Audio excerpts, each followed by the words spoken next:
talk a little bit about, what got you into the whole vocational qualification and the arena? I mean, you've been in what I would call skills for a lifetime. You've got the t-shirt and in that respect. So, your first meaty role in terms of skills was Debenhams. Yes. You were in charge of, or you were part of the team in charge of sort of upskilling people and ensuring the fact that, from an employer's perspective, that the talent that we've got is fit for purpose. So talk to us a little bit about, what it was like working for an employer in terms of, having responsibility for their people, for what are their biggest Yes. assets, really.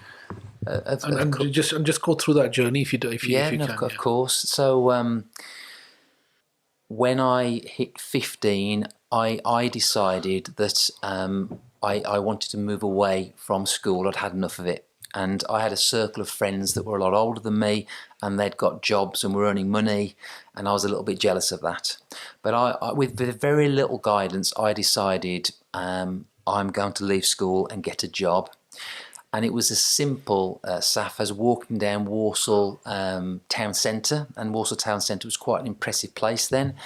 And I just noticed that a lot of the managers in the retail shops were very, very young. Now, because I hadn't really had anyone guide me, I thought, well, I want to be a manager and I want to earn some money, and probably a little bit I want to tell people what to do. So I met with a careers teacher, a guy called Jim Hoyle. Now, I'd never met Jim before in my life. So, But you remember that I name? remember the name. I remember the name. So as we mentioned earlier on, so I was 55 yesterday. So it was 40 years to the month that I pretty much sat in front of Jim Hoyle. Yeah. And I remember him sitting me down and saying, right, you're going to stay on and do A-levels, and you're going to do art, and you're going to do English, and I remember stopping him and saying, I don't want to stay on at school. I want to leave. I want to get a job. And long story short, you're going to ruin your life. You need to stay on. You need to do A-levels. And when I don't know why, because I wasn't an overly confident young person, but I probably obviously very stubborn and stuck to my guns, and I'm leaving school. He got one of the teachers that I had a very good relationship with, a guy called, I forget his name, but he's an ex-Olympian. Oh, yes. And he tried to persuade me to stay on at school, and they actually even called my mother at home and said, are you aware that your son is ruining his life? Those words were used. And I remember going home and my mum sitting me down and saying, you need to stay on to do your A-levels. So I eventually persuaded this careers teacher that I wanted to get a job, and he organised 2 interviews for me. Okay. One at Sainsbury's, which was a trainee manager position, and as a 16-year-old to be told that I'd be starting on £6,000 a year, believe it or not, 40 years ago, was a huge amount of money. Yeah. And also what stands out is when I went through to meet the personnel manager, there was a pool table in the staff room, and I remember thinking, oh my goodness, I must work here, there's a pool table. Yeah. And she offered me the job there and then. And I had a second interview at Debenhams, which actually was a YTS. Okay. And the brand for YTS was not good at all then. And I remember saying to my mother, I'm not going to go for that interview because I've got my job at Sainsbury's. And it was her that said, no, you're not going to let anyone down. You're going to put your suit on, you're going to wash your hair, and you're going to go for that interview.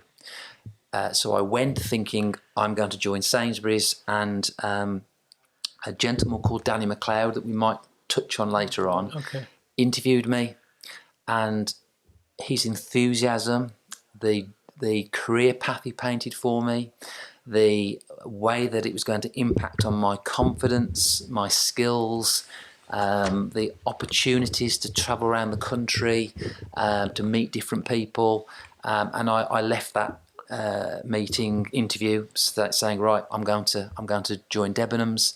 And again, I remember breaking it to my brilliant mum and dad, and my dad saying to me, hang on a minute, you're going to turn down a job at Sainsbury's on £5,500 a year to do an apprenticeship or a YTS on £25 a week. No, you're going to do Sainsbury's. And again, maybe the bit of stubbornness in me, I said, no, I'm going to join Debenhams. And it was Danny McLeod that sold the story to me. And I started a YTS with Debenhams.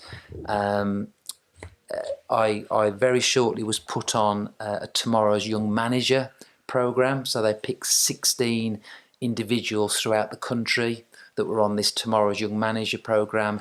And once a month we would go and spend a few days in Chester, in Edinburgh, in Ipswich, and we would work with more mature, experienced managers and be put on various residentials.